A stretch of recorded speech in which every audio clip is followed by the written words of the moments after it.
would like to make public comment, please fill out the public comment card. I do have two, if there's anyone else, I don't know, these are all people presenting. So I will start with, the second agenda item, and we'll start with Christian Sonova.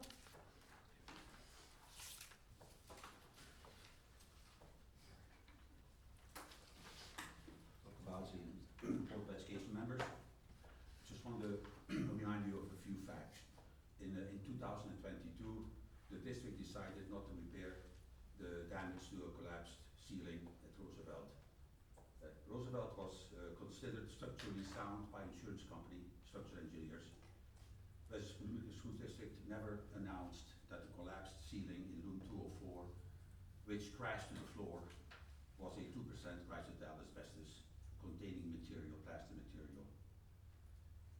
When the building was occupied by children and teachers under cracking asbestos ceilings, Roosevelt was insured at a value of $15 million. Despite multiple requests, you still have not allowed me to find out the extent to which my grandson and his classmates were exposed to asbestos, potentially for many years prior to the collapse. I am repeating my request tonight. Our understanding is that per MIOSHA, the walls and the ceilings were washed and the carpets were HEPA vacuumed, and the entire second floor and the third floor are now squeaky clean. In the very near future, Roosevelt will have all the asbestos containing materials removed. Roosevelt is scheduled to be demolished at the end of the abatement. My questions are as follows. Why demolish a structurally sound building which is squeaky clean and free of asbestos? Why destroy a historic building with a high intrinsic value at a huge financial loss? Why did you, when the ceiling collapsed, why did you tell the Keego Harbor teachers and the parents that the ceiling of room 204 had no asbestos was found, when you knew that it was an asbestos containing material? Why are you not entertaining offers by investors willing to pay $2.5 million to buy and repurpose Roosevelt, when your own internal guidelines call for selling property of no further use to the district, your own guidelines? Why will you throw away part of your $3 million of the 2017 bond money to demolish Roosevelt when it was intended to upgrade this beautiful building? Please tell us the true reason for the demolition and stop the anxiety and the reputational damage that you have inflicted upon yourselves. Is the reason for the demolition to destroy physical evidence of past lead and asbestos mismanagement? To destroy that evidence? Well, we already have undeniable evidence of this mismanagement, so demolition will not help you. It's not too late. Please refamiliarize yourselves with all the asbestos-related evidence I presented to you over the last 2 years, and do what is right. Choose to save Roosevelt. Vote your conscience, please, because you will never be able to justify what you're planning on doing. I'm sorry about this. Thank you. Thank you. Amber Baker?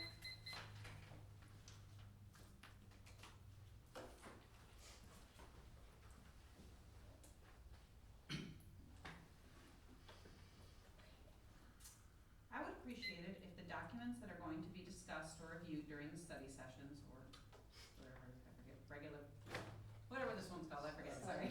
Thank you, study session. Anyways, be posted to the public when the agenda is published or directly after the meeting. This would enable the public to review the documents that have time to ask questions before the board votes at the regular meeting. The tiny single page that the public gets to see at the study session is not enough.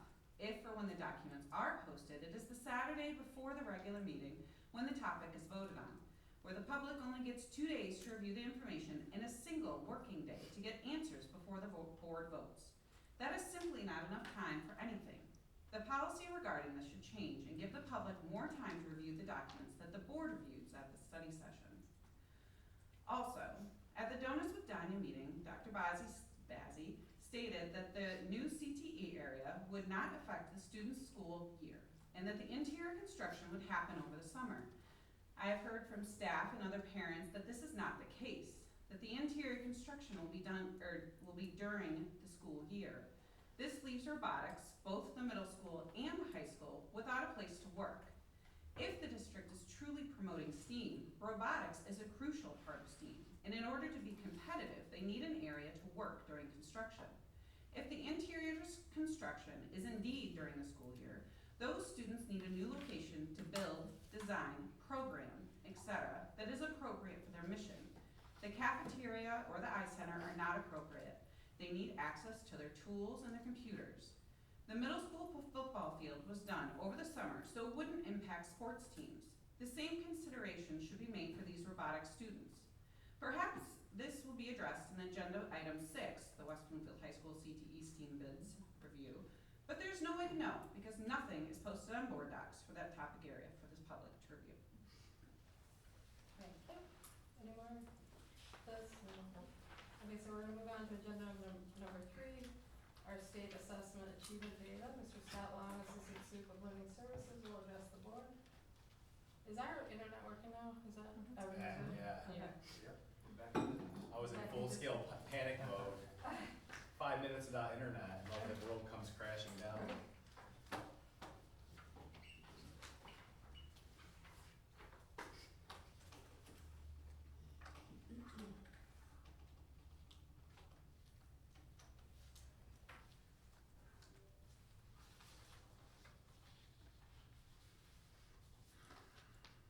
Good evening. Thank you for having me here this evening. I'm excited to be able to present our state assessment data, MSTEP and PSAT from last spring.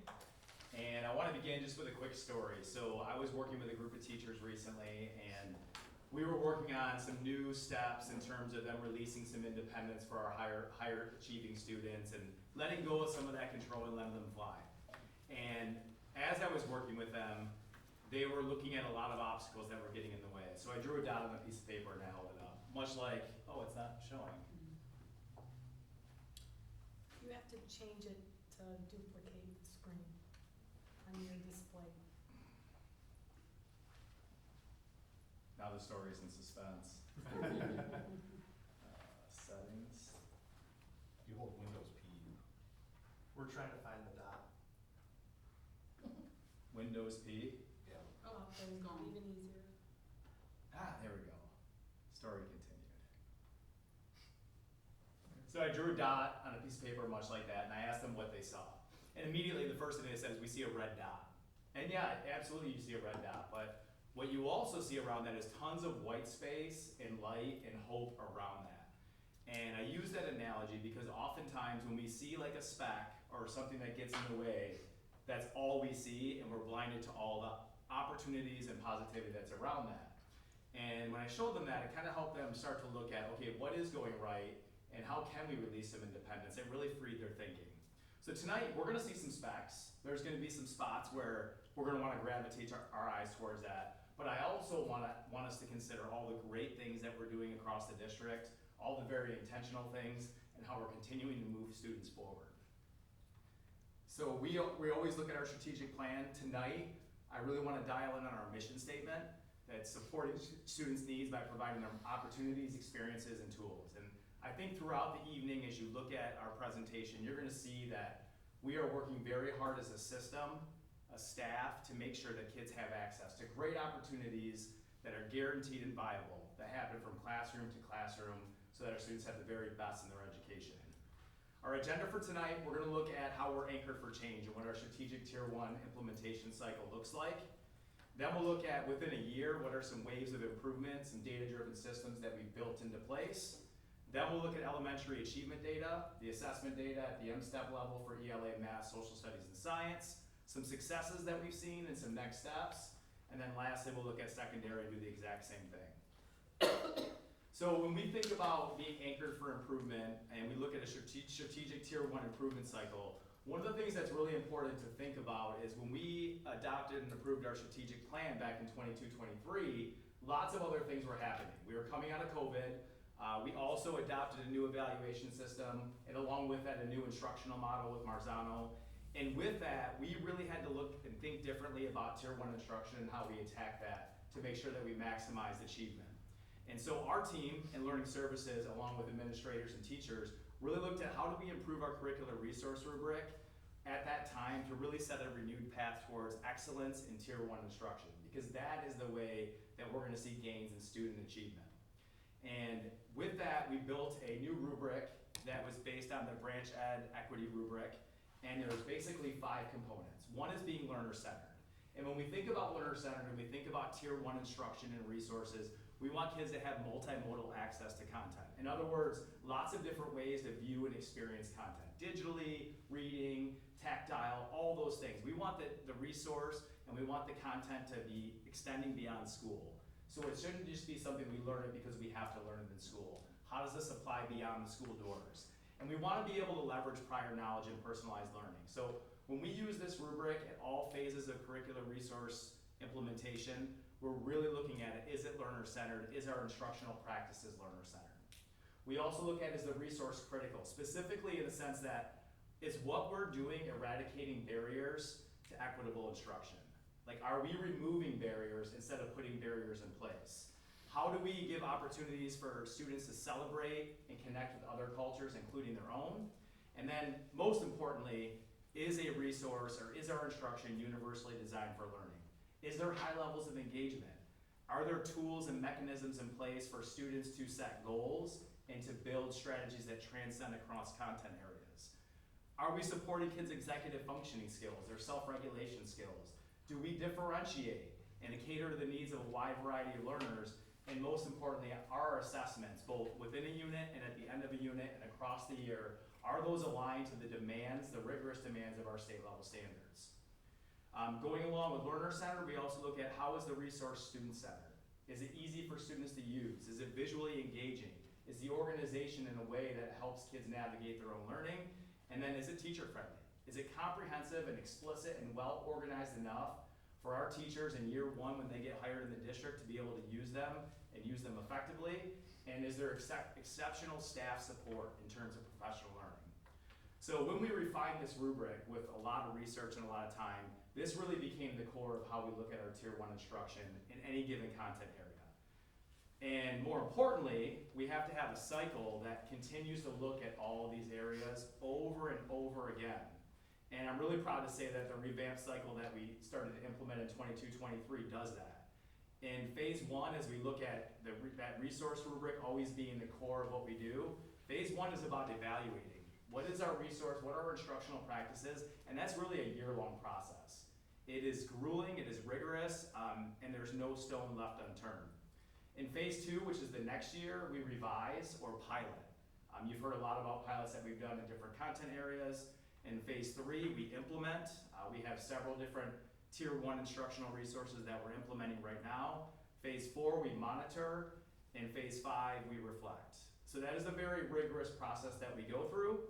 And I want to break down a little bit what each phase means. So in the evaluation phase, there's always a committee in any phase that we do. And that committee is diverse and well representative of our organization, from parents to special education teachers, to administrators, to people in our department, to teacher leaders.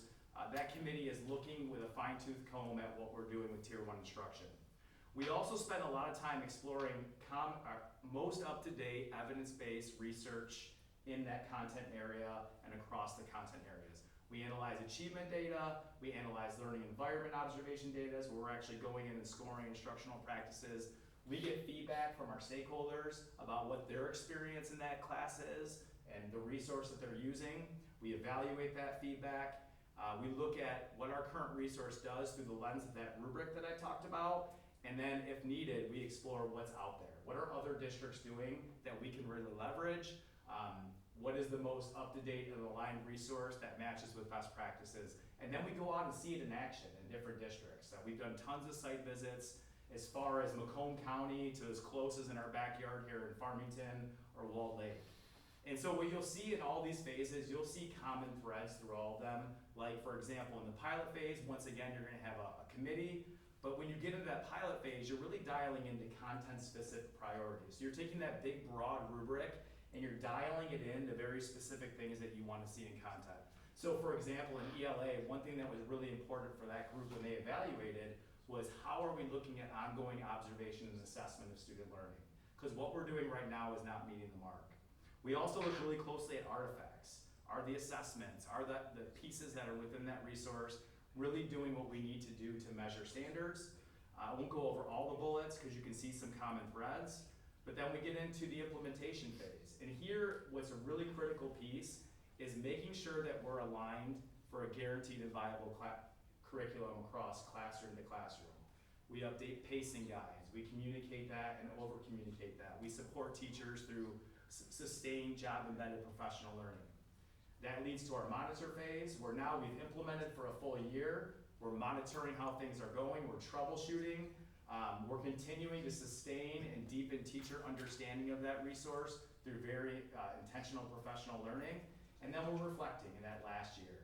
And when we reflect, what you start to find is, so this resource is working in these ways and these ways. How can we bring a vertical team together to look at supplements and supports to really bring it up? Or when we get to evaluation, do we need to take a left turn instead of going straight forward?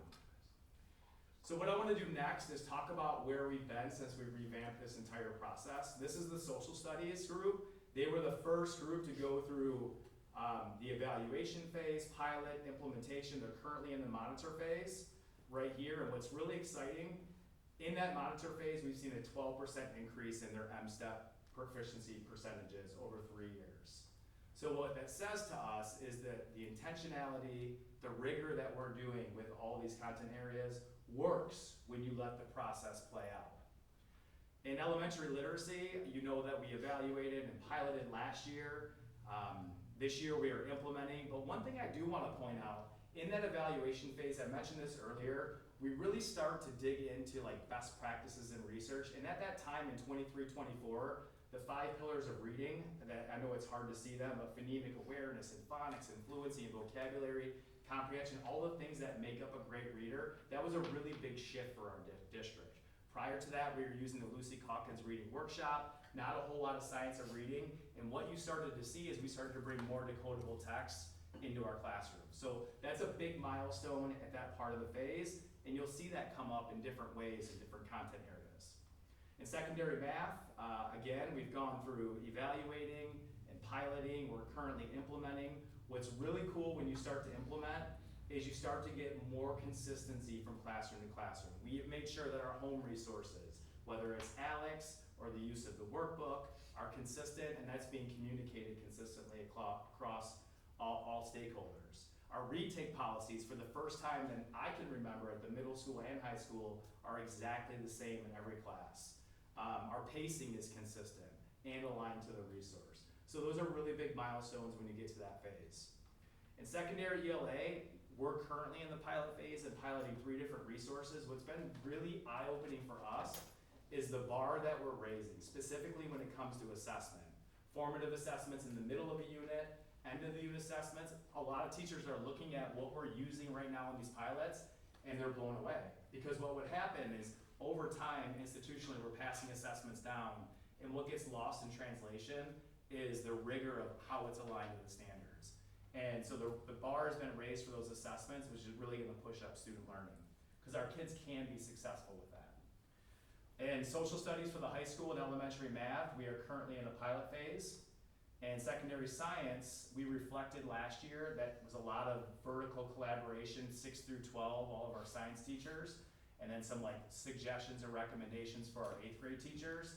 And this year we're gonna be evaluating. So we'll see what happens. So this just kind of gives you a bird's eye view of the work that we're doing that is very methodical, very research and data driven. And I gotta just give our team a huge props, because this is not easy work. A lot of people in my department are double and triple dipping in different content areas to support PLC leaders and classroom teachers, and they're really doing a great job. So with that said, I wanna transition next, so you see the big, long-term strategic picture of how do we attack Tier 1 instruction. Let's look at within a year. what we're doing consistently. So it really starts with communication. Just when we think we've said it too many times, that's not even when we've said it enough. You have to over communicate. So in August, November, and March, we're clarifying and repeating and sending out to staff, this is the pacing, these are our standards, this is where we gotta be at this time of the year. And what that's really helping us do is make sure that we have a viable curriculum, which means in our very short school year that we have, with all the interruptions and all the things that happen, that we can get through all those priority standards from day 1 to June when we get kids out of school. Fidelity, it's really important as you're looking at instructional practices that we, administrators, teacher leaders, learning services are in classrooms and measuring instructional practices. So in quarter 1, quarter 2, and quarter 3, we're doing learning observations up to 16 every quarter at the high school, up to 16 at the middle school, and then 5 in each elementary school. So we're getting significant amounts of data, and what that's helped us do, for example, last year, right around quarter 2, we're looking at like leading indicators that are gonna lead to success in the spring. And one thing we noticed is that learning targets were, the average score of a learning target being clearly communicated to kids, revisited during a lesson, and concluded with a lesson where kids are kind of measuring their progress, it was lacking. And so from the middle of the year to the end of last year, there was a refreshed focus on how do we make sure that this is explicit for our kids. Assessment, we know that's important, so we have 3 phases of assessment in the fall, winter, and spring. You all know about that. We report on that every year. Data protocols happen at multiple levels, at a district level, a building level, a PLC level, and then even a classroom level. And so we engage in protocols that look at this learning environment observation data, that looks at the assessment data, that looks at local classroom data 3 times a year. And what was great last year is we noticed at the end of our NWA projected proficiency, there was an issue with 5th grade. Both ELA and 5th grade math, we weren't seeing the type of growth we wanted to see in 5th grade ELA. Math dipped a little bit, and so we actually had our department go and do a 5th grade standards dive in terms of how they're doing with specific standards on the assessments and identify key areas of concern for every building. That's being pushed over to PLCs this year for them to address those focus areas. And then lastly, growth plans. We have updated objectives and key results at the end of quarter 2 and quarter 3. And Donnie and I and Johanna, we meet with building principals at those same time periods to really get some 2-way feedback of, hey, how are things going? What do you need from us so that you can be successful? And what's been really cool about that to me is the feedback cycles, they're helpful for them, but they're even more helpful for us as servant leaders because we find ways to support them. Something as simple as Blaine McDowell saying, hey, what I need is I need some more time to get into classrooms. Can you come cover some lunches? Of course we will. Like those are really easy things that we can do to support buildings. So now the data. I've given you some like preludes to some of the data. What we're gonna do is look at it. What you'll see on each graph is a trend line over the course of 3 years. At the top in gray will be the content area and the grade level. The dark green line is gonna be our actual percent proficient over time. So you'll see a spring 23, 24, 25. And then the light green line is our actual trend data. So like, how are we trending based on the actual data that we have? So like in this case, obviously you're seeing significant increases over 3 years, and the trend just is a very steep upward incline there. So this is 3rd grade MSTEP percent proficient. You'll see the state average is 39%. We're significantly above that, just under 50%, but what has been nice is a 7% increase over 3 years. I believe 5% from spring of 24 to spring of 25. And some things that we're doing and have done, we just got a 35M grant that you heard about last board meeting. That's gonna allow for us to really increase support for specific schools based on their needs. We have identified certain buildings where the proficiency rates are a little bit lower, and we're gonna use that grant money to support those buildings. And what we fully anticipate is our students that are in those orange and yellow bands for NWA, so below proficiency, that 50% or more of those kids in those buildings are gonna be impacted and move up a band. So I'm really looking forward to that work. Our letters training continues. We have over 65% of our elementary staff either completed the letters training, which is a 2-year process, or they're in progress of that.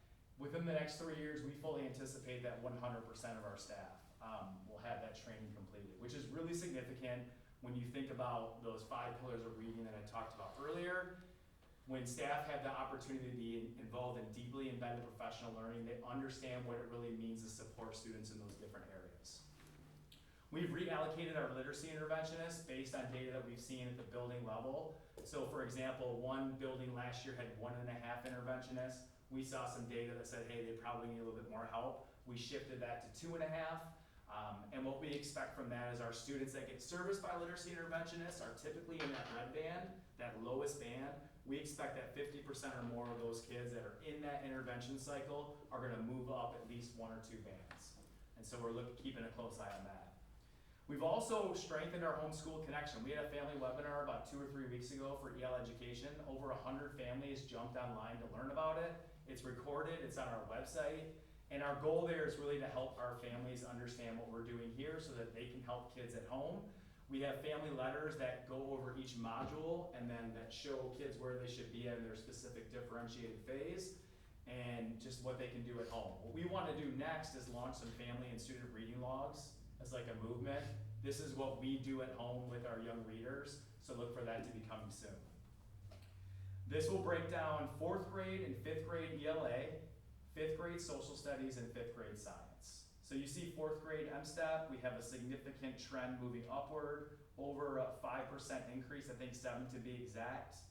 5th grade, it's been pretty stable. I mentioned that earlier in our presentation. You see a little upward trend from 23 to 24, but back down, so that's kind of flatlined a little bit.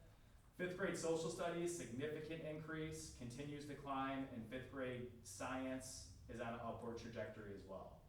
So the things that we expect to be happening are happening in all 4 of these testing areas with the exception of 5th grade. So in 5th grade, one of the things, Art, did you have a question?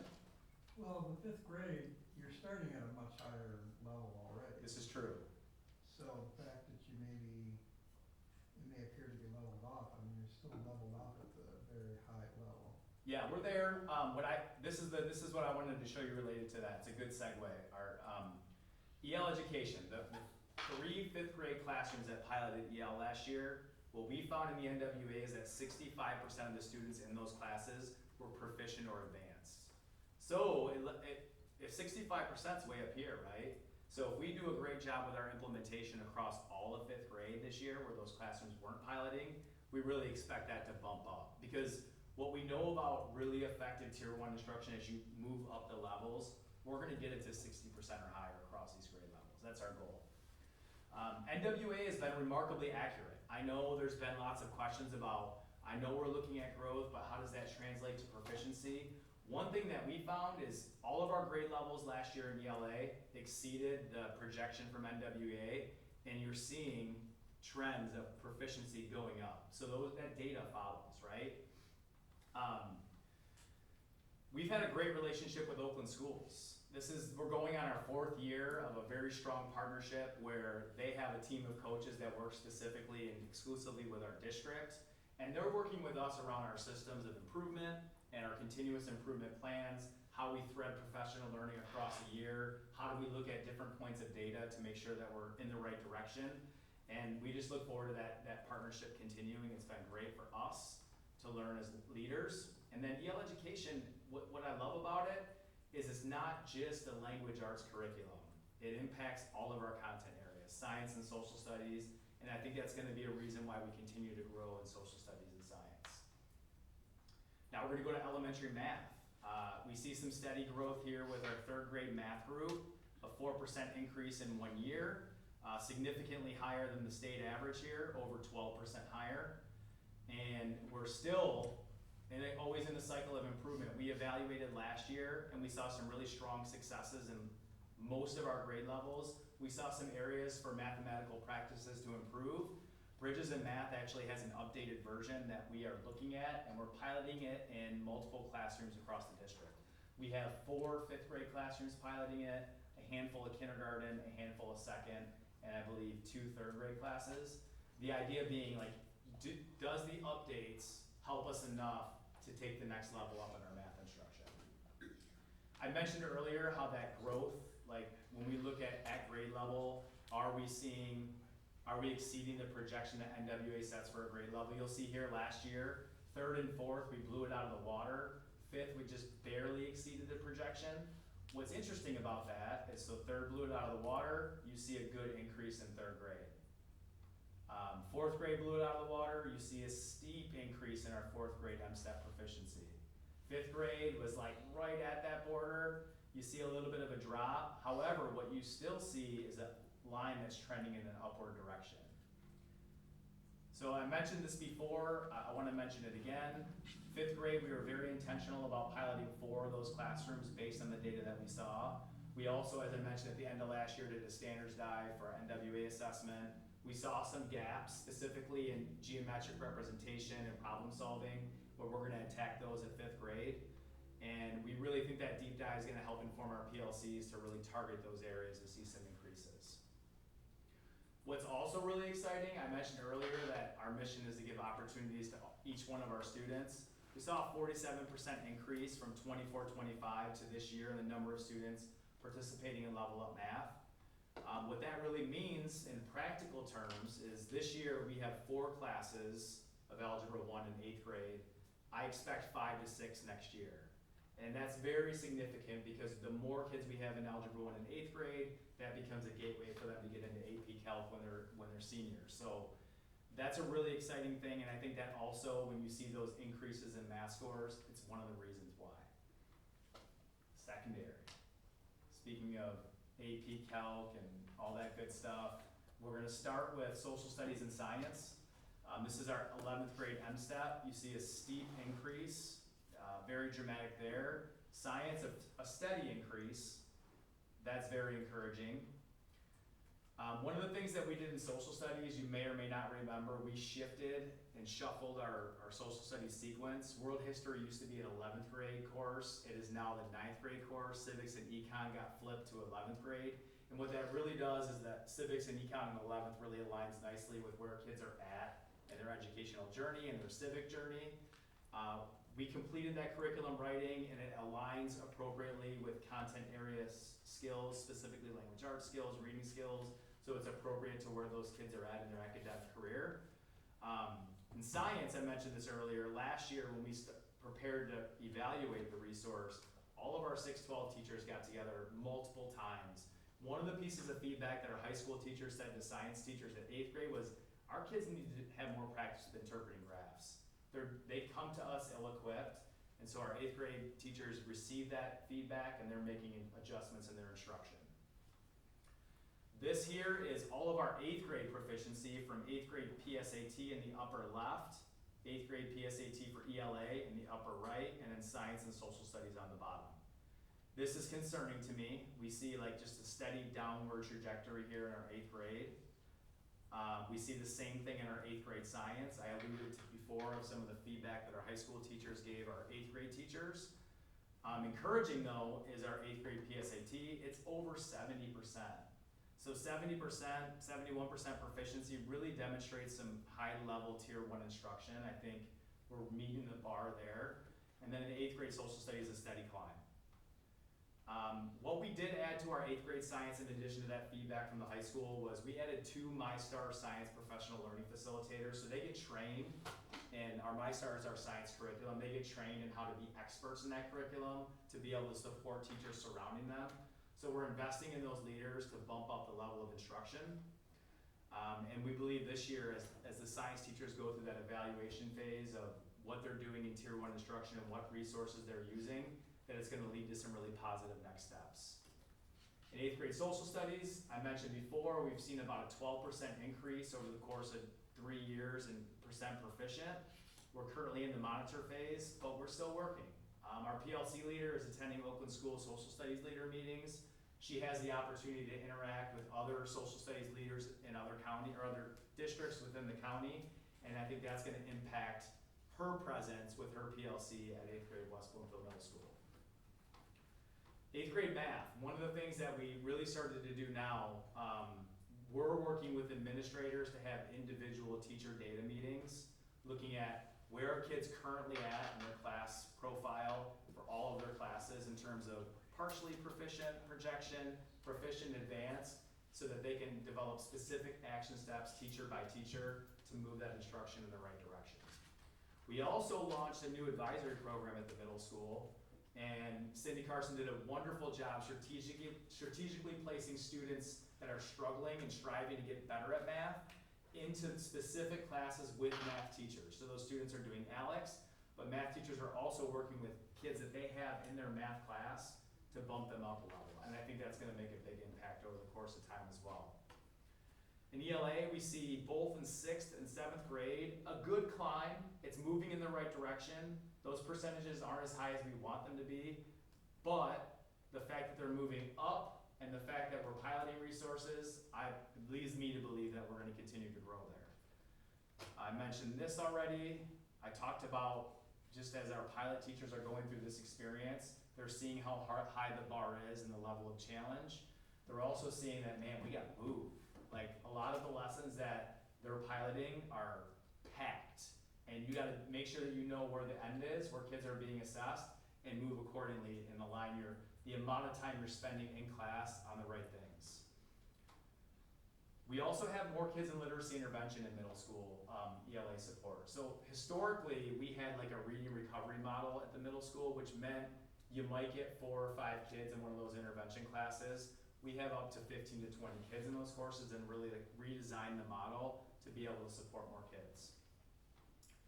This is 6th and 7th grade math. With the adoption and implementation of a new resource, we're seeing increases and some growth there, which is encouraging. The Summer ALEX Math Challenge that we launched last summer for the first time, we asked all kids to do it. We had over 80 kids complete the challenge. They got little gift certificates and like Dairy Queen gift cards for all their efforts. So that was kind of cool to see kids keeping their skills sharp over the summer. Our hope is 70 turns into 200 next summer, and we just continue to like snowball that. We've seen a strengthened homeschool connection in terms of consistency of what families are getting at the middle school, and we plan on launching some family webinars so that families know how to support their kids in math. When you get to middle school and high school math, it's like speaking Greek, even to some educators, right? So anything we can do to help families help their kids at home is gonna matter. I mentioned the advisory math support, that's gonna be a significant help as well. This is really exciting, our 11th grade SAT math. What's interesting across the state and in many counties, the trend is quite the opposite. Secondary math is a big area of concern for Oakland schools because scores aren't increasing, but we're bucking that trend and moving in the right direction, which is really exciting to me. We saw an SAT increase of 8 percentage points from one spring to the next.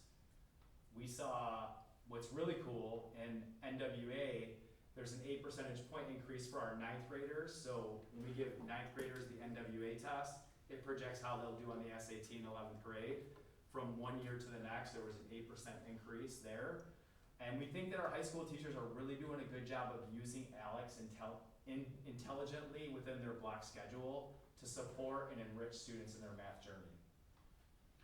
In 11th grade ELA, again, we're over 60% proficient here. We saw a 14% increase over 3 years. Bravo to our 11th grade teachers. That growth is really on track with what we're seeing in the 9th grade group. As a matter of fact, it's a little bit higher with the 9th grade group. You look here, this light green bar is the percent of kids that are projected to be proficient on the SAT in 11th grade. It was 55% for that 9th grade, for the 9th graders in the spring of 23. It's all the way up to 67%. So that's even higher than where our 11th graders have been. So that line is gonna continue to trend upward. We also have 30% or more increase in our AP access. So our students that are looking for rigorous challenges, we continue to increase that access, and we're making sure that there's not barriers getting in the way of them getting into those courses. So that was a mouthful, but it's really exciting stuff to be able to share with each of you. I wanna give our teachers and admin tons of props for staying focused on what we can control, and that's continuous growth, and for leaving no stones unturned. Questions? Question, one, will that be uploaded afterwards for us to be Yeah. able to see? Also, in the future, I know that you were working up into this, the font is so small on some of it, if we could actually even have it right when we're coming in, so Yeah. I can look at it, like, I can blow it up too, would be helpful. Questions, the cohort data. I know that you've shared that in the past, is that something that you are able to share with us to make sure that the cohorts are continuing to increase as well? But I can tell you, cohort-wise, out of all of our cohorts, we saw 1, 2, 3, 4, 5, 6, 6 of our 10 cohorts in ELA and math increase. 4 of them were 5% or more increase. Scott, I think you had explained to me that the reason why you didn't include the cohort is because of the goals, the district Yeah, data you're right. goals Yep. this year are, Yeah, if you Yeah. remember, when we came to the board for our data approval, one of the things we shifted was we moved from a cohort goal setting to within the grade level for a couple of reasons. Number one, the assessment and the level of challenge changes from each grade level, so we wanna compare apples to apples. And we really believe by looking at 6th grade over the course of time and 11th grade over the course of time, that's gonna give us the most bang for our buck in terms of what our teachers are doing. Number two, when we set goals within a grade level, that's something that our teachers can control. When the kids leave them, there's nothing they can do for them, right? But what they can do is say, okay, 60% of our kids were proficient. What can we do in terms of strategically targeting standards to get that even higher for the next group of kids that comes to us? And also, I was happy to hear the intentionality by the intervention for literacy in the middle school. I know that you've switched to EL, and so making sure that you're hitting those, what was it you call them, pillars of literacy, to make sure that those scores can continue to increase with that. Thank So you for the feedback. So we're piloting ELA in middle school this year. The right? 6th grade, all 3 6th grade teachers are piloting Yale Education, Is that- correct? Yep. And what about seventh grade? 7th grade, they're piloting Study Sync, and 8th grade, they're piloting Savas My Perspectives. So that's year 2 of the cycle, so. Yeah. we'll- It's that'll going be pretty well, by the way. Those Sure. 6th grade teachers, they're doing a great job. good. Yeah. You mentioned a 30% increase in AP opportunities, so that's the number of AP classes? That's the number of AP exams that were taken. Oh, I see, okay. Yeah. Just kind of curious, it's more of a statement, I don't expect anyone to have the answer, but, you know, watching my daughters as they were in high school and hearing about other kids, you know, some kids don't take any AP classes, others just pile the AP classes onto themselves, right? And, like, what, again, this is just a rhetorical question, right? What's the optimal level? You know, what is it that colleges would like to see? I don't want my daughters to be totally stressed out every year and working on homework until midnight when they don't necessarily have to, you know? Sarah's a senior this year, so it's kind of a moot point, right? But for all the other I would say it's students. dependent on where they wanna go and what they wanna study, so. Right, right, if you wanna go to Harvard, it's gonna be different than if you wanna go to Open University, and I went to Open University, so nothing wrong with it. So anyways, just a comment. Does she have anything? So, as you were kind of talking through it, I noticed, it seems like the biggest increases for like elementary, 3rd grade ELA, 7% increase, the social studies, 11%. Those were all in the phase where they already have a new curriculum, right? So like social studies they're already implementing their new curriculum. So that would be true for 8th grade social studies, Right. correct? They're like in the And- 2nd year of implementation, yep. So when you're really honing in on the like tier 1 instructions and making sure they have the best curriculum, that seems to take a year or 2 to see the increase in our data. Yeah. So with our just implementing math at secondary this year, for example, we could hope that in the next year or 2 or 3, Correct. that's when we should really start to see.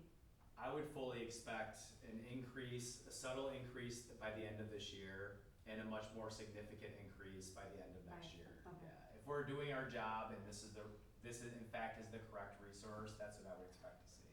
Okay. Okay. So, can you just give me a little sneak peek, or if you can even verbalize it, what kind of updates Bridges did? So like one of the things that they did was like 4th and 5th grade, they added more content and more instruction around specific standards. I can tell you verbatim off the top of my head what those concepts are. Another thing they did for the lower grade levels, because Bridges is so print heavy, they made actually larger workbooks, more space for kids to write in them, Okay. and more visually friendly for kids. Okay. If you remember those Bridges workbooks that come home in like kindergarten and second, they have like this much room to write in them and like all that stuff, yeah.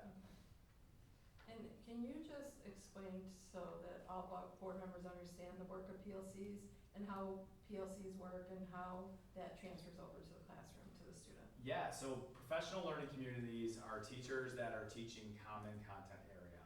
And what they look at is, what do our kids know? How do we know that they know it? What do they still need to know, and what are we gonna do about it? Those are essentially the key questions that a PLC will ask every time they come together. And when they come together, it's gonna look a little bit different depending on where they're at in the year. So for example, when they come together at the beginning of the school year, they're looking, okay, how did we do last year with our group of kids? Where were some successes? Where did we see high points in our data? And where did we see low points? And how are we gonna change our instruction? Right now at this time of the year is a big time because NWA window is closing. So they're gonna all get together with all their data, and they're gonna have a big data party and break down like some successes and then some next steps for improvement.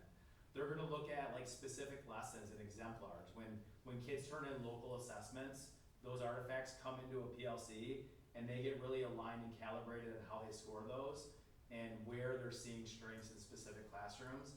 And then they say, well, Ms. Bieber, how did you get kids to perform so well in that? What steps did you take? And that collaboration just helps enhance the instruction across the whole grade level. Thank you for that. Yeah. And then my wondering out loud, and you don't even have to answer me, is with math and science for 8th grade last year, was our pacing off? And we didn't cover the content? It's By a the good end of the chance, you know, when you think about like our 8th grade teachers that were piloting a brand new resource, your automaticity is never great. No. You know, like I think about like when I moved from a Nintendo controller to a PlayStation, there's all those buttons, like you're just slower to start, right? Yeah. So there's a good chance that majority of our 8th grade teachers didn't get through everything they needed to get through. Right, because they were using new resources Yeah. and things like that, which makes sense to me. Okay, anybody else have any other questions? Well, thank you, and this is actually, I love seeing trend lines, no matter which way they go, it's very, very easy to understand. Thank so you, thanks for the feedback. Thank you for that. Thank you. Okay, thank you, Appreciate it. Scott. Agenda item number 4 is our educational paging and intercom communication, which is EPIC, change order review.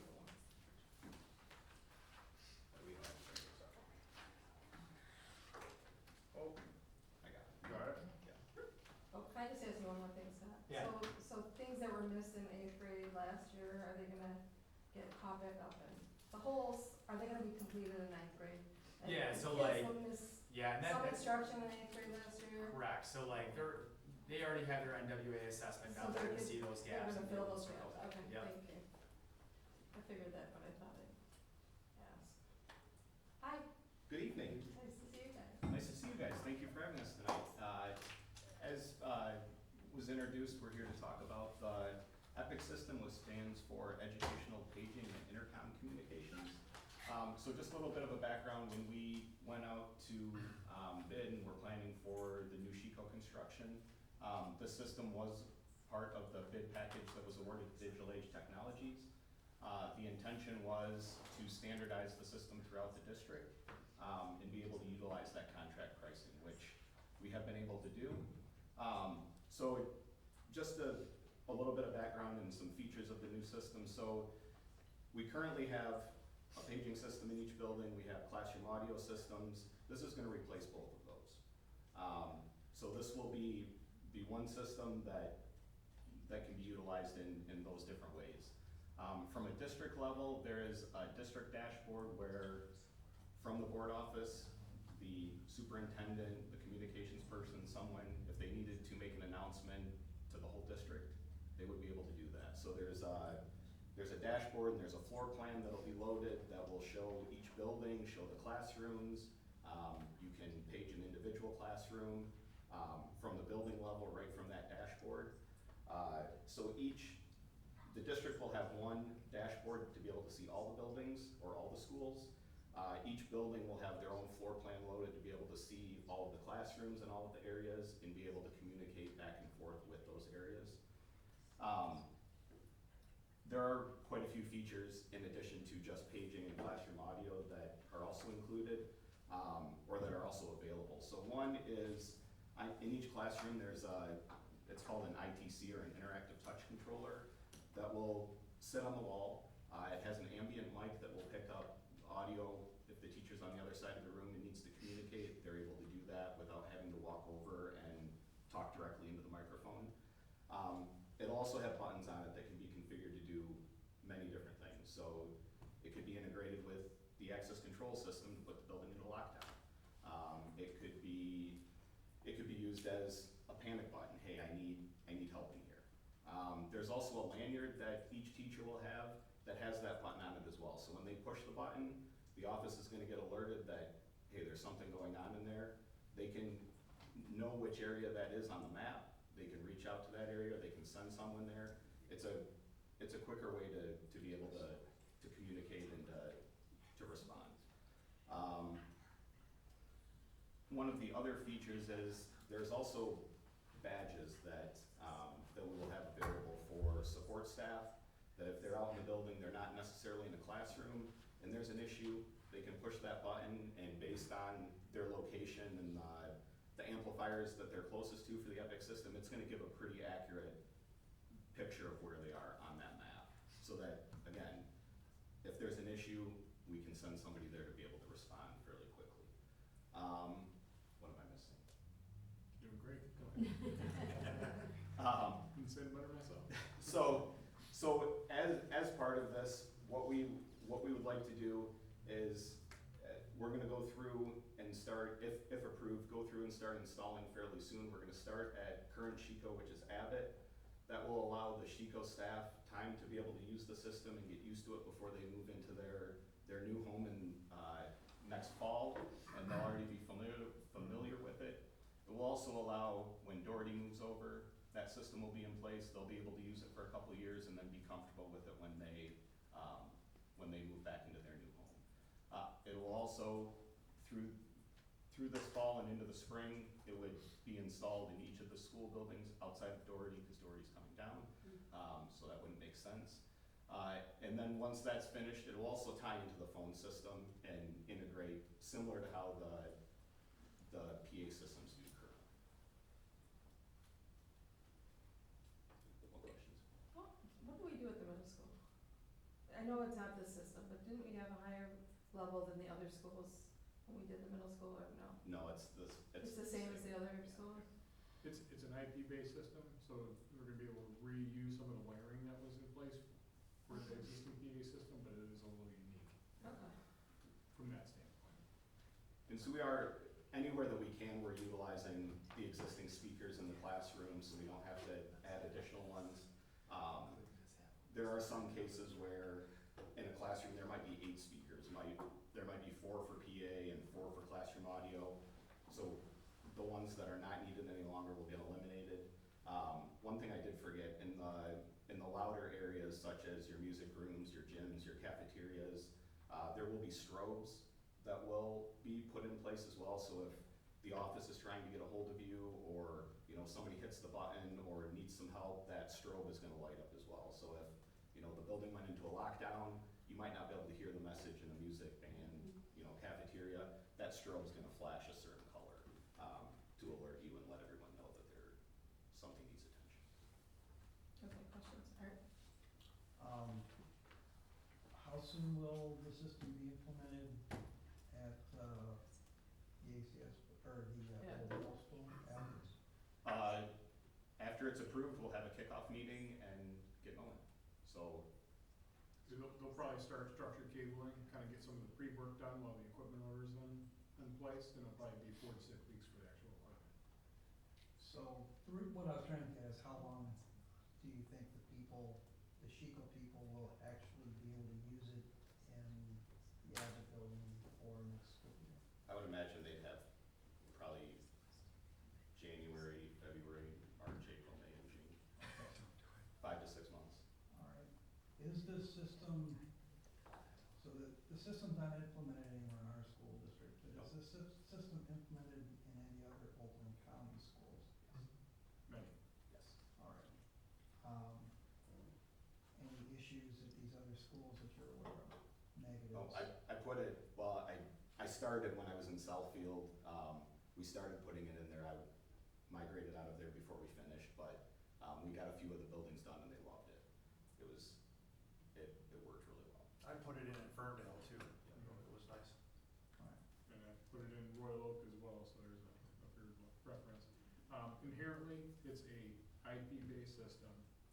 There'll be challenges with the network, getting things configured. You may have some false alerts as we're getting things configured, something to be aware of. You know, that we're gonna have to train staff that, hey, let's not react right away, let's figure out if it's a fluke in the system. It's just inherent with these systems as you get them rolling, but once it's up and running, we haven't had any issues. All right, thank you. Now, love to see new technology that improves things, you know, sometimes bleeding edge technology, or if you're the guinea pig, So, you know, there could be problems. and I did want to say that, there's certain things where I'll be the guinea pig for. This one's not one of them. Yeah, I volunteered to be the guinea pig or go first with a lot of different things for my districts, because I knew it was necessary and I was confident in the product.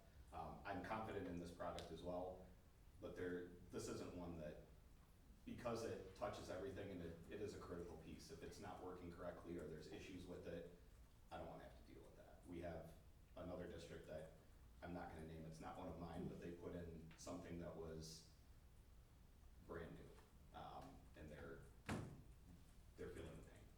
Yeah, all right, thank And you. that was specific to Oakland County districts too. We have implementations in other districts as well throughout southeast Michigan too, so. A lot of references, a lot of learning curves that we've already kind of passed and All right, thank in you. good shape. You're welcome. I think one of the other good points to make about this is, you know, our contract that we awarded was roughly around mid-March, and we're still receiving the exact same bill of materials, line item pricing for this project, this entire project that we did in March. So, you know, that's what's nice about that blanket contract that we established, so we can just keep plugging along. So when we come back to in the future for Doherty, leveraging that same contract, same pricing, it's pretty significant in today's world.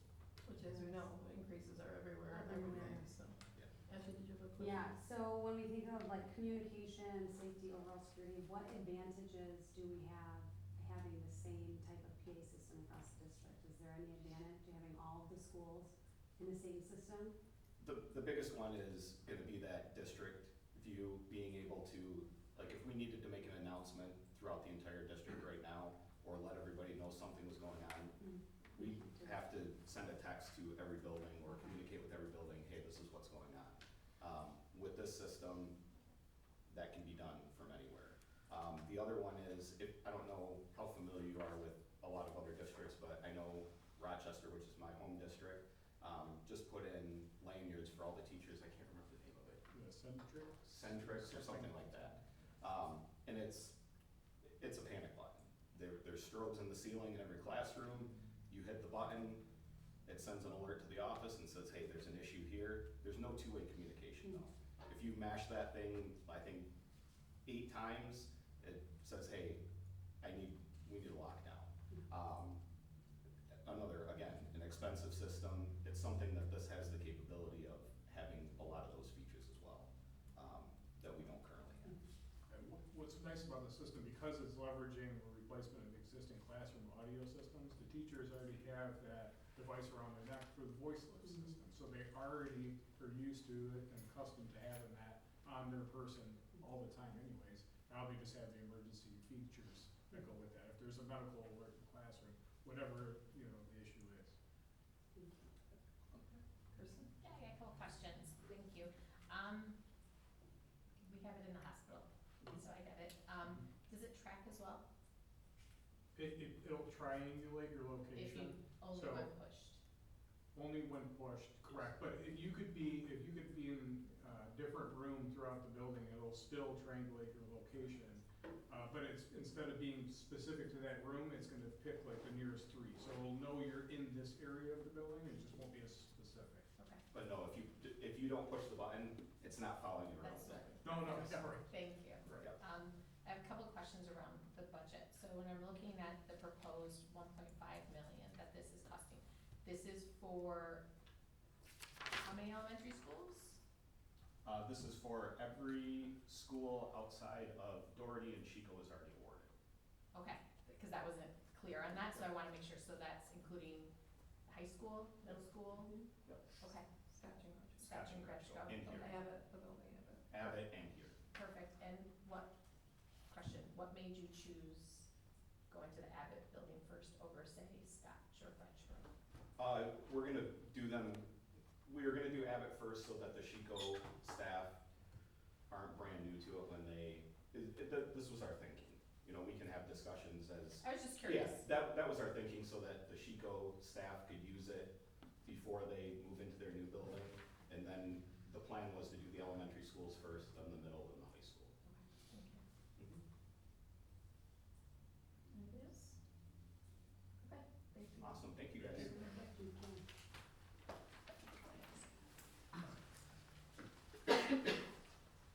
Okay, agenda item number 5 is our bond and budget update, Mr. David Stottlemyre, executive. How can I follow an epic presentation? Right. Mine's just mediocre.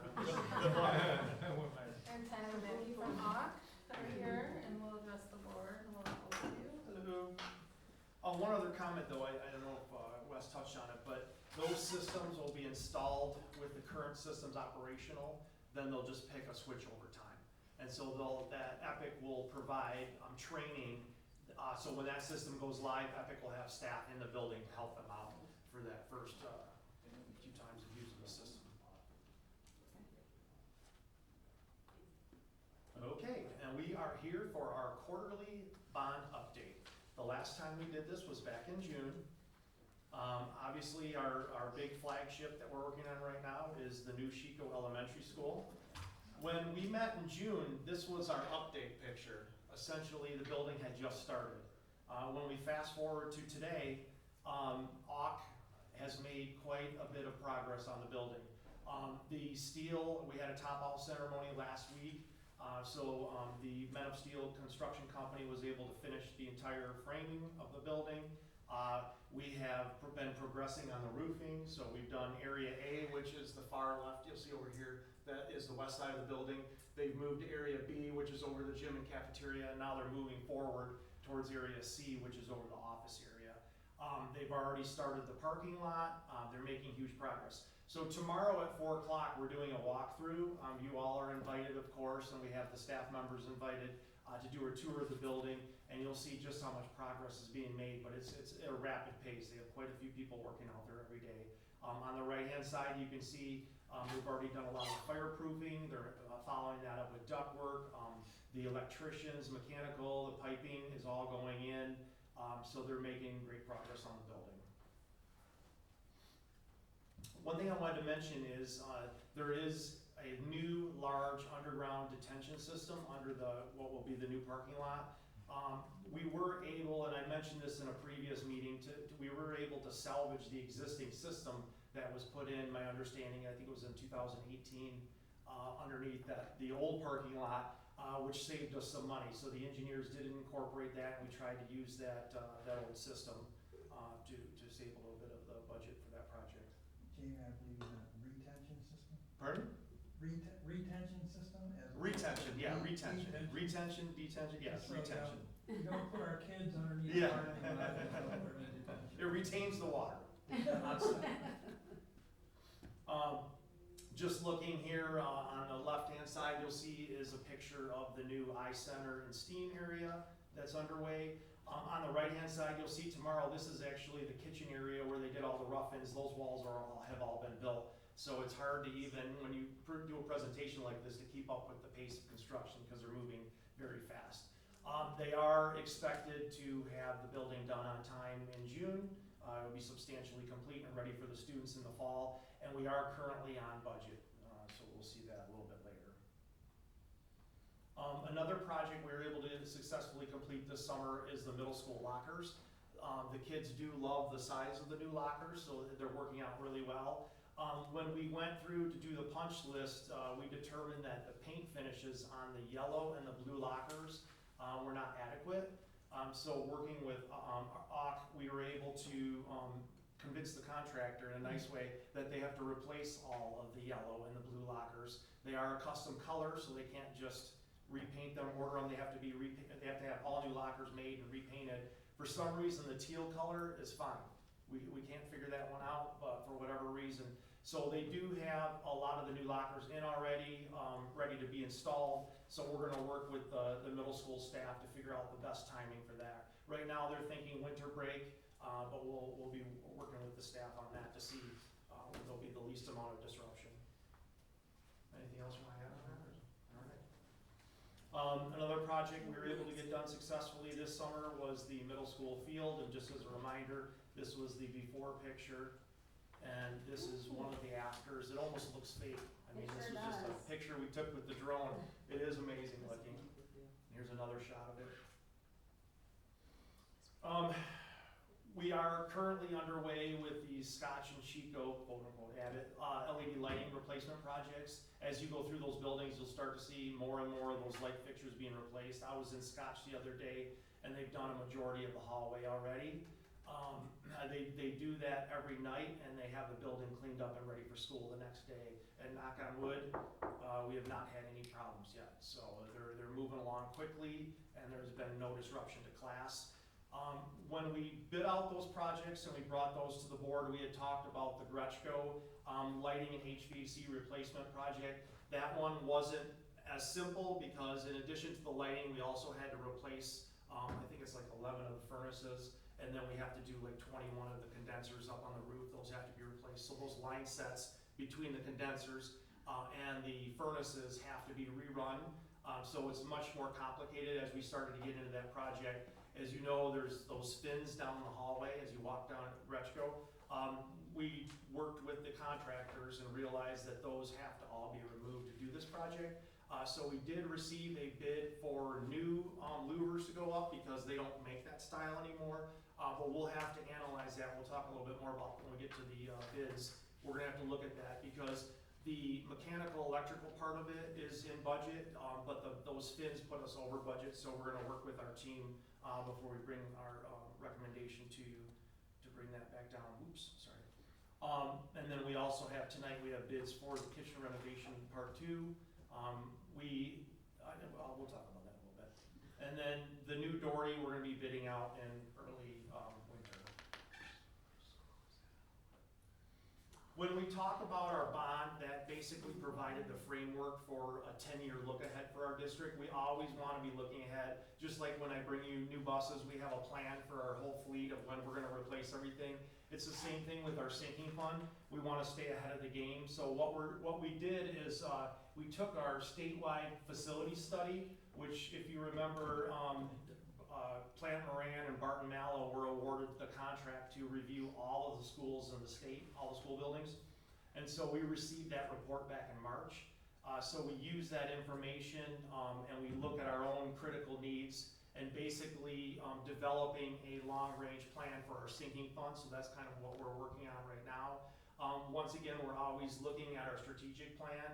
We want to ensure we're equitably allocating our resources to all the buildings and maintaining our long-term goals. And then, so right now we're working with our teams at AUK and TMP to refine these priorities. But when we look at some of the things that were in the report and things that we know we need to do, especially with the recent church tragedy in Grand Blanc, when they built the middle school, they have those concrete barriers up front, those vehicle barriers. Some people call them the target balls. You see the red ones at Target. We need those put in at the high school, Scotch, Gretschko, and Abbott, and ACS, similar to what we had put in at the middle school. The new Chico and new Doherty already have them in the plans, so we don't need to look at those buildings. Other things that were in the report that we definitely need to address. When we talk about safety and security, obviously egressing and exiting out of a building is very important. And what we're finding is that a lot of our exterior doors are starting to rot and decay. These are just some pictures. And when you think about Gretschko, you think Gretschko is a new building. Well, Gretschko was built in 1995. It's 30 years old, and Scotch is 36 years old. I mean, when you think about your own home, I mean, that's pretty old. So when we look at the doors here, the center picture of Gretschko, a a lot of those are starting to rot and decay, and that is starting to create an issue. We wanna get on top of that and make sure it's addressed. The picture on the right is the preschool here, and as you can see, the metal frame is completely rotted away, and years ago, they put in some Bondo or tried to fix it. So we wanna definitely address those issues. Some of the other projects we're looking at, if you've been over to the high school, you've seen the condition of the high school parking lot. That picture on the right, it's starting to alligator all over. The picture on the left, I was doing a bus study with our transportation department, and I took the drone up there on dismissal day, and you can see we have 34 buses in alignment there at the high school.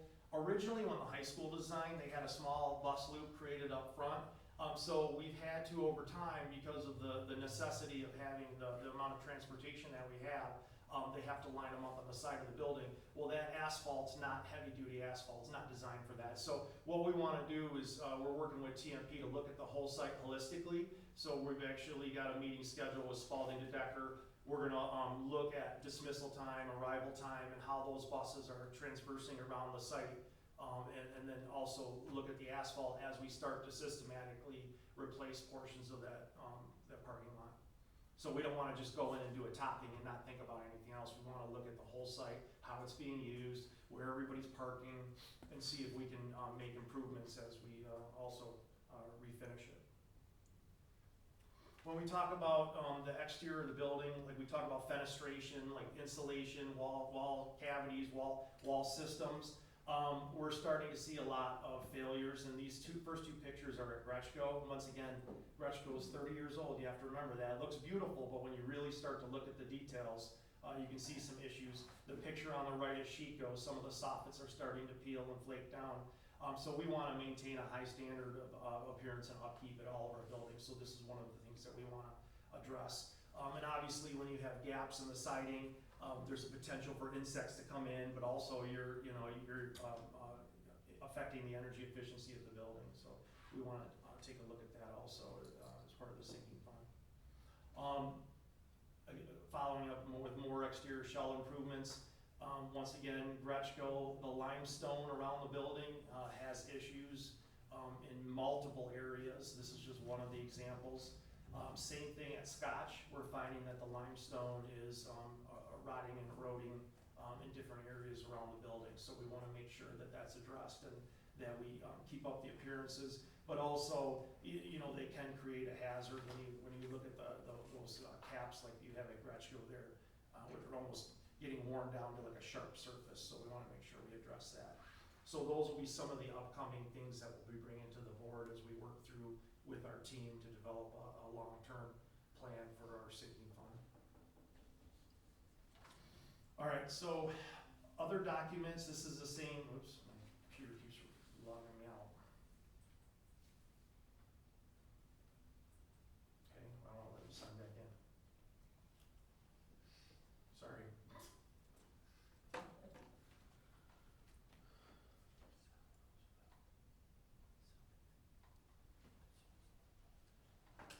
I think after a certain time, it just kicks us out. So standard with every one of our bond updates, we give you a cover sheet, which is just a high-level look at the projects. Nancy and myself and our team, we're very conservative. This is just a high-level snapshot to show us where we're at with our finances. We also provided the detail sheet, which you're used to seeing. At the last update, someone had asked for because we had provided the interest on the 2023 bond, and they had asked about the sinking fund and the 2017 bond. So we put asterisks there because these available funds, this is, Nancy has provided, a snapshot in time of where our finances are right now. But if we look down at the bottom, we can see here. So for the sinking fund, we earned $243,000 in interest over time, and there's no arbitrage on a sinking fund, but that was included in that balance. And on the 17 bond, we earned $1.2 million in interest, but we did have to pay $306,000 in arbitrage. So that is included in that balance. And then lastly, on our 23-25 bond interest, have that total amount, but we have a reserve arbitrage amount of $2.3 million as of June 30th, and that was what our audited financial statements had said. So we are holding that money. So the interest you see on there is in addition to that arbitrage that we're holding on to. So we have earned quite a bit of interest on that money. But going through this sheet, we have added all the projects to date on here. You can look through it and ask any questions. The other thing I wanted to mention, we have started closing out projects. If we look at magnet renovation, OC did give us their final billing, and we are returning over $36,000 for that project. It came in under budget. And then the same thing is true for the other project that we closed out, the high school scoreboard. We were able to save $61,000 on that. And if you remember on those projects, we had contingency, we had site conditions, general conditions, and OC is very conservative, and they give us back all the money that we don't spend on these projects. So we're hoping that will be the trend as we move forward, but that's a good sign. On the first two, we received some money back. Anything you want to add on that? All right. Anybody with additional questions? Kirsten? I have a couple, thank Yeah. you for this. So, I remember the question that David said about the interest of the funds, and then after you pay the fees, that does go back to the general fund then? Goes into the bond. It goes into the bond. In Okay. the bond, right. I remember the Bond money question. always stays. Yeah, it has to stay in the bond, but we do have that arbitrage, that large $2.3 million payment held Yeah. aside in addition to the interest, you'll see the 5.257. So we have that Okay. plus the arbitrage. I remember some question about the general funds that I wanted to clarify, so thank you. Back in June when you did the last presentation of this, I had requested if we could put, the, project cost or estimate, so we can see how it's going. You're saying one of them came under, which is amazing, so thank you for that. But that would just be kind of really easy to see as you're going through the projects and stuff, so thank you for that. Anybody else have anything? I'm seeing, just based on what we're gonna be talking about later today, that, obviously with inflation and tariffs, that things are gonna be higher costs.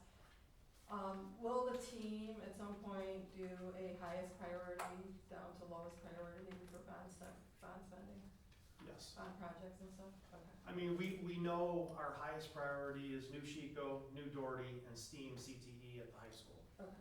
So those are the big three, and then we'll continue to update this and refine it. But one thing I did wanted to mention though is that this is truly a snapshot in time. I mean, Yeah. these are all estimates. They're not budgets, they're just estimates. And on a daily basis, we get bills in, bills out, we It's a pay. working I mean, paper. it's a ebb and flow continuously. So we try and make a snapshot every 3 months, just to give you an idea where we're at. Well, But I we think it's all very valuable. we all are very conservative, so we want to end up with money in the bank when we're done with all of this. What's interesting is, the amount of interest from the 17 bond, because at that point, interest rates were so low, Right. that was able to produce, 1.2 million, so. And the other thing, That I was mean, interesting we too. do, like I work with Tyler, and Tyler gives me cash flow projections that we in turn send out to PFM and our financial Yeah. planners, and they use that to try and maximize the interest. So we are actively working with the financial consultants to make sure that we get the most out of these accounts. But that's a constant process. Okay. Well, appreciate the update, thank you. Mhm. And- oh, you were I'm saying- sorry, I have one more. Okay, no problem. Did you have one? Nope. I'm so sorry. I just had one more question, and I do find this very helpful, so thank you Mhm. for the time that you spend on this. The Epic system, when we were looking, and I waited because you weren't up there, it says it's coming from the 2017 and the 2023 bonds. Do you have that broken out to how much is coming from each of those? No, I don't, but it's, if you look at the bottom, the technology existing buildings, it would Yeah. come out of that money, so that 3.5 million that's there. And then, I have to finalize this with Wes, but he wants to take the middle school out of the 17 bond, because that's what was used to build the building, Okay, middle school, so, with just the middle school. okay. Thank you. So just so you know, Kirsten, technology always has like their own pot for Yes. bond money that is not necessarily allocated by school. So that's why that is a little bit different than what you've seen in the past. Okay, thank you. Anything else on this? Okay, and we'll move on to agenda item number 6, which is our West Bloomfield High School CTE and STEAM, but I think it's also receiving, right? Yes, correct. This is the entire high school project. I wasn't here in the district at the time, but I believe TMP did a presentation on the high school STEAM CTE project in August, if I'm not mistaken. Your And short Dory, little yes. window. Yeah, so you're a little bit familiar with that project. I will say, I don't wanna mix up our numbers of 6, 7, and 8 as far as our bids coming in, but AUK smartly basically made all the bids due at the exact same time for all 3 of these projects, which was awesome because as you see, the bid coverage is amazing. I mean, we got a lot of bids. In fact, we had a public bid opening last Thursday at 2 o'clock, and we were reading bids for over 2 hours straight. I mean, it was a marathon. But you see that reflected in the quantity of bids. So first up is the high school STEAM, CTE, and receiving. Now, this project, if you approve it, we've already met with Buddy and Kelly and Jim and Eric Pace and the AUK team and TMP to look at the phasing of that. And I don't want to steal your thunder, but can you just talk a little bit about the phasing and what's planned for that project? Because it is important. It's a very busy building. Yeah, so for the first phase, I call it the existing classroom renovation. Buddy likes to call it his area. Yeah, so it's, that portion of the building will be renovated, first, I'll call it first, but, that is the main focus, so by the start of next school year, that space will be available for teachers. And we will be secluded with temporary partitions, firewalls, that satisfy the, state building inspector, state fire marshal, that will separate the additions, whether it's the receiving or the STEAM CTE studio, so we can continue to build those spaces while the teachers and students get to use the renovated spaces for the start of school next year. So phasing would start, the first phase would start when? It would start as soon as school lets out, and it would be completed by the end of summer. So similar to the transitions, we have to have the interior space of the high school done and ready to go and signed off on by the end of summer, so that they can use those spaces. So Buddy and Kelly will have their space back. Okay. And then similar to transitions where we were working on the outside pod, the outside, the Yeah. area outside of the main building, we will be building the new addition up front and the new receiving area throughout that school year then. So we've got to maintain, that's one of the things we had talked about with the engineers, is maintaining all that bus traffic and coordinating that whole site. But we have had those discussions with the staff as far as the phasing. And they have to, they have to actually have that whole plan in place, and it has to be submitted to the state fire marshal and the state. They review it and they approve it, and it has to be shown in those different phases, and they have to be done on time so that it's safe for the kids to return. I remember when they did it in 18. Tyler, you were there, weren't you? Mhm. Yeah, I remember all those temporary walls and all that. Okay. All right, go ahead.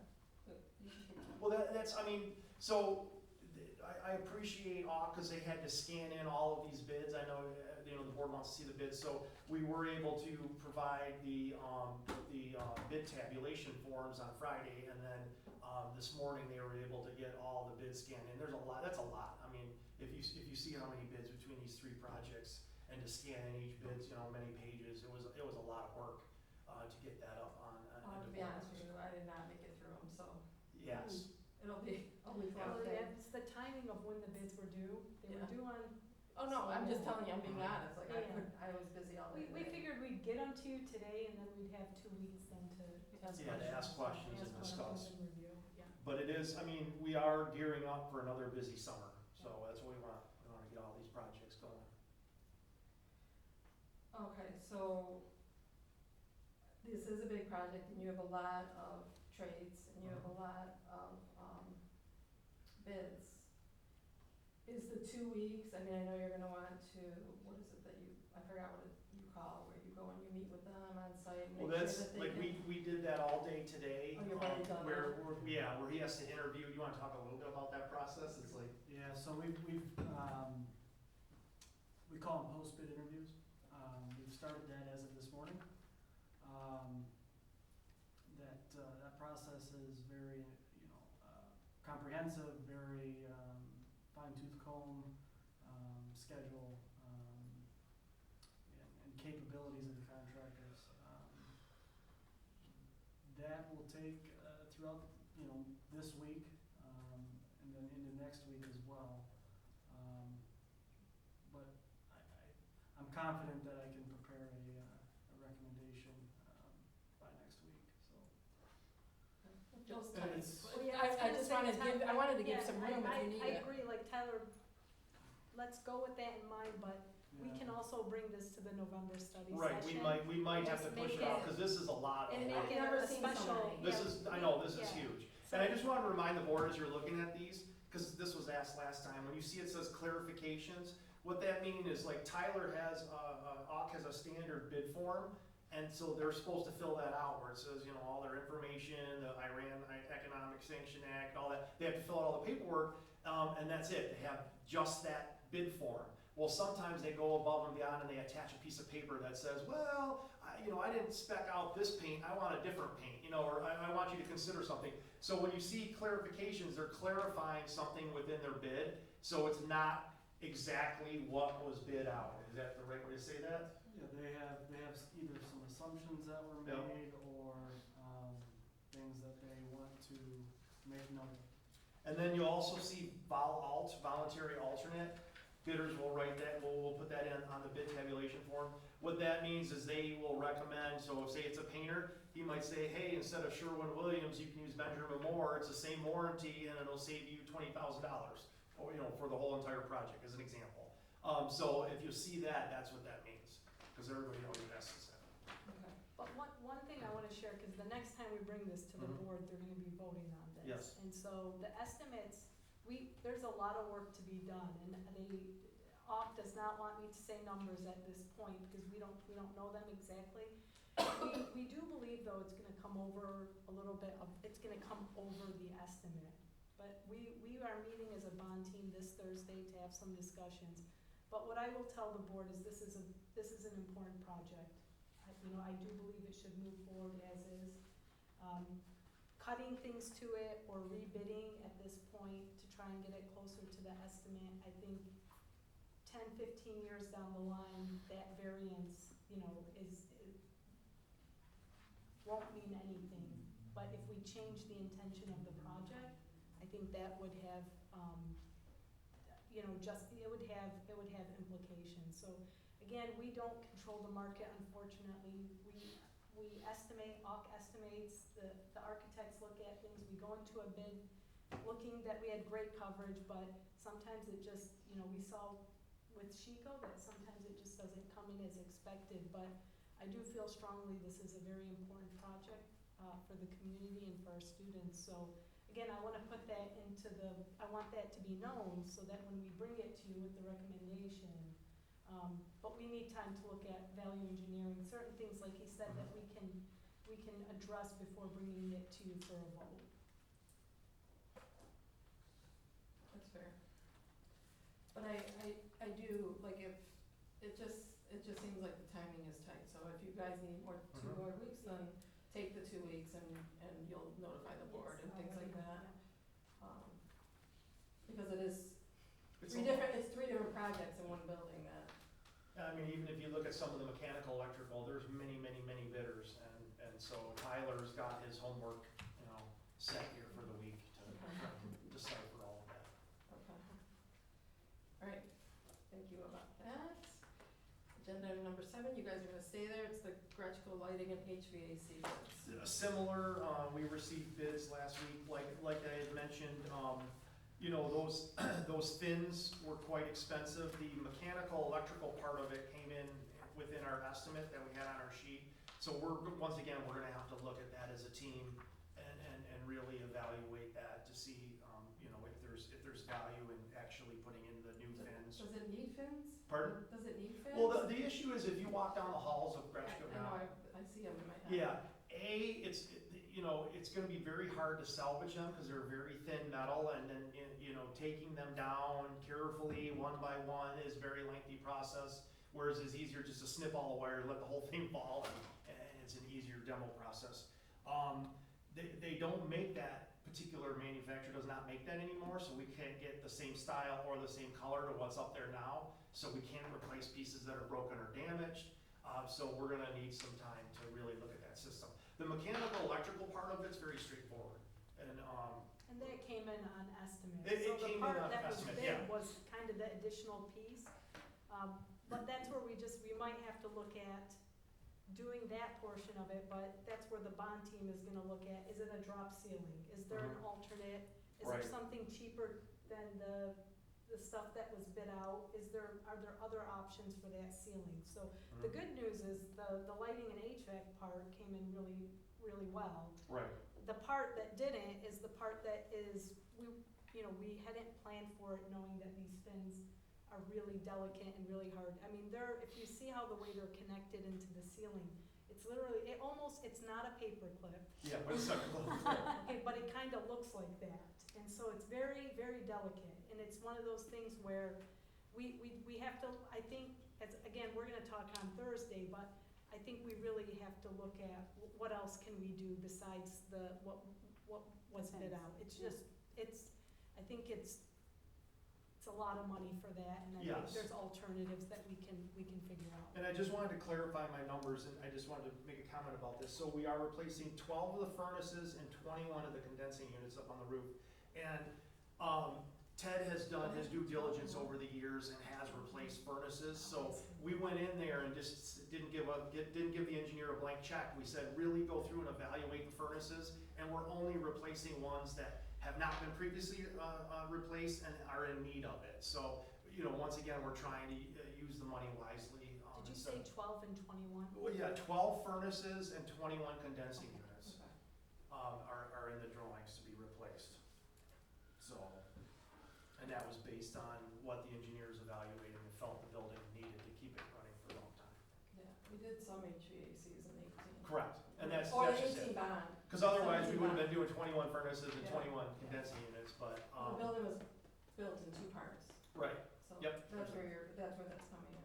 And then also, just as a last, I know I mentioned it when we talked about the lighting on the other projects, but any areas that are new, like for instance, the gym addition at Gretschko is it's already got LED lighting, we're not replacing those lights, those stay. Same thing when we did Scotch and when we did Abbott, anything that had already been converted to LED, we did not waste the money to replace that stuff. Anyone have any questions on that? Alright, so we'll wait and see what you guys come up with on Yep. that. Agenda item number 8 is our West Bloomfield High School Kitchen Phase 2 bids. So, on April 21st, we brought the kitchen equipment for the high school to the board for approval. If you remember, we wanted to pre-purchase that stuff because the tariffs were going wild at that time, and we wanted to make sure that we got the equipment before the cost went up, because a lot of it's made out of stainless steel. And part of that bid package was that equipment was gonna be stored until summer of 2026. And I had mentioned that at the time when we did the bid. So what this is essentially the infrastructure to support the equipment that we already purchased. So as an example, we're putting in a new walk-in cooler and fridge or freezer within the kitchen itself. This is just the demo of the old one and moving it out of the way and making room for the one that we already purchased. When we talk about the new pizza ovens and stuff, it's the infrastructure, the piping, electrical, just to support that new piece of equipment. So that's essentially what this bid package is. It is part of our excess fund balance that we have in our food service department, and we've mentioned that before. It's money that the state makes us spend, which is not a bad thing. We had approximately about $2 million in that account, so that's already been approved by the state as part of the excess fund balance. So, no bids on the hard tile. Where No, is but that? it's the quarry tile in the kitchen, and there's only 2 little trenches. We can find any other tile contractor come in, there's not gonna be a big deal. Okay. So, we So were it's a not. lower bid. Pardon? It will be a lower cost. It was just such a small area, nobody wanted to bid on it. I mean, literally 2 little trenches that are like 10 feet, and that's Okay. it. So it wasn't even almost worth a bid package, but, yeah, so once again, this work would be done this summer, ready to go for school to start. Okay. And fully paid for out of the food service Out of the fund excess balance, fund balance, yes. which was approved as a project. Yes, So is these, you're trying to get done in 2 weeks too? yes. This is Colleen, the other project manager, is I know you working. could do it, Yeah. Tyler. I just. Tyler's working on steam and then. I'm just giving you a little breather. He's So- giving me that. Colleen is the project manager assigned to this project and the Gretschko lighting and HVAC. Okay. Tyler doesn't do, he's great, but he can only do so much. He's like Mr. Everything here. Okay. All right, anybody have questions on that? We'll just wait for the, okay. Thanks, you guys. All right, thank you. Thanks, Tony. Agenda item number 9 is our budget to action. Executive Director of Financial Services will address the board. All right, so- Jamie, what's the name of the other project manager? Oh, Colleen? Yeah. You were working on, no. I don't know where I got the other one.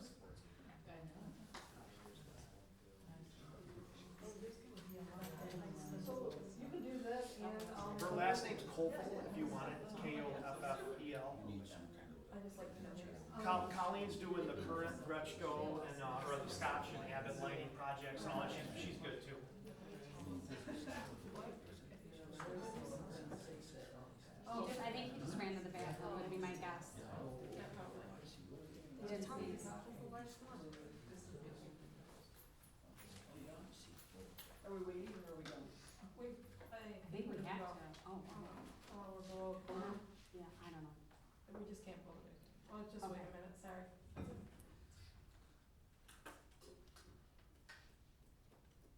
Some good weather, huh?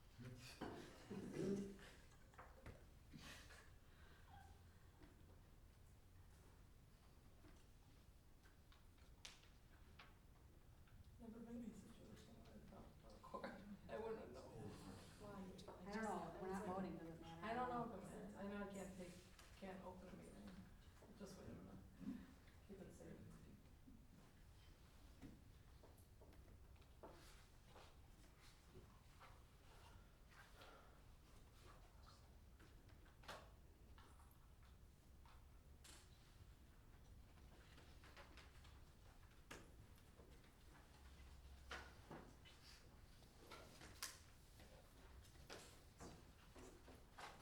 Well, this is the real, the last.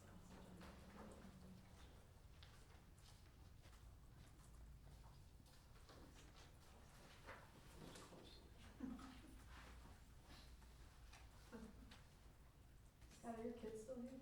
They're gone. Oh, I was gonna They say, just you left could a have nice taken, little- you could have taken them home. My wife got them. Okay. They just left a nice little mess in my office. I love it. There was like a hurricane when they were running down the hall. And so they were so excited to get to dance on. That perfectly describes my two dogs. It's just a straight up hurricane. Yes, they're gremlins.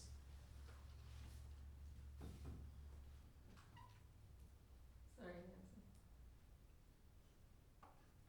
Nancy loves to be the center of the show. Nancy loves all the attention, right? All the eyes on Nancy. If you want, I can go and get ours if you want. He just went to bed.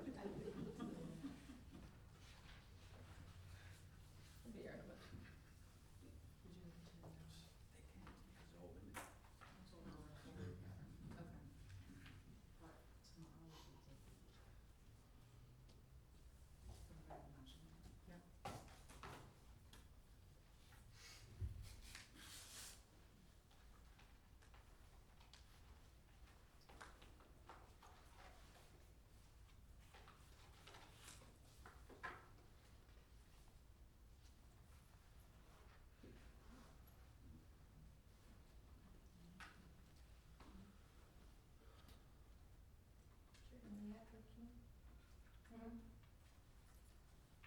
They can't because they're all women.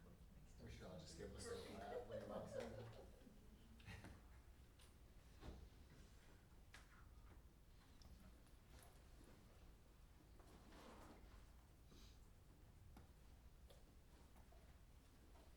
Is the kitchen remodel gonna get in the way of your, storage facility, something like that, so? is the kitchen remodel gonna get in the way of that? Yeah. No, we've already met with Andrea, we had Making time we had a to- long meeting with her to kind of plan that out. We're actually gonna put a temporary cooler on the, east side of the building, Mhm. so that will kind of take their operation away from where the stuff's gonna be built at. That's why in the parking lot, is it? There's out right by the special ed area, there's two huge banks of exit doors. Yeah. We're basically gonna park the cooler in front of one of those, cause it's not that far of a walk to the kitchen then. I see.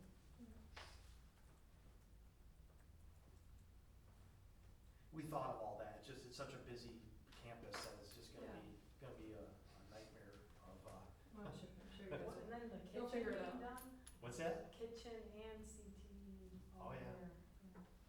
Four docs is down. The kitchen won't be that Four big of docs? a deal, cause it's. Board docs or the internet? Four docs is down. Oh, Liz, will you check out board docs? No, It's it's down. down, yeah. Alright, do you want me to print out the budget, the actual? No, it's- Here, you can, I've seen it, so it's fine. Okay. Thank you though. Okay, you're on now, Nancy, thank you. Okay, so here's the budget to actual for September of 2025. Overall, we are very close to where we were last year. Within just over 0.5 difference.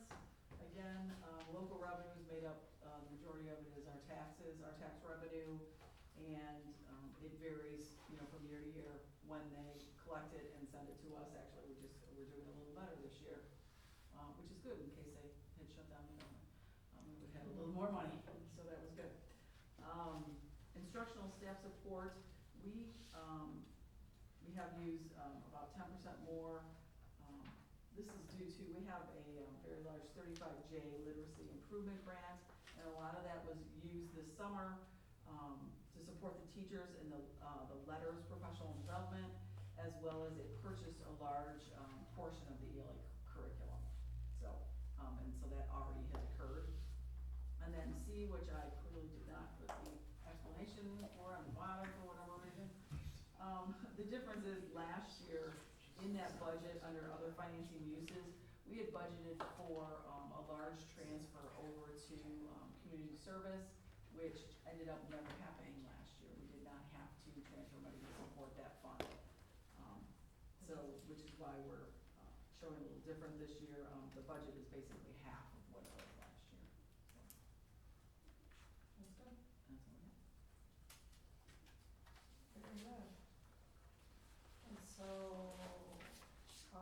I know once you dig into the budget that was approved by our wonderful legislators, that we'll have more information about what's gonna happen for the rest of the year. yeah, the impact. The impact Again, on that us. will all be incorporated in the First Amendment along with the teachers' raises. Yeah, Yeah. which is like January 1st. Okay. Alright, thank you very much for that, Nancy. Number 10 is good for the order. Does anybody have anything? Okay, then we are adjourned, 8:15. Thank you.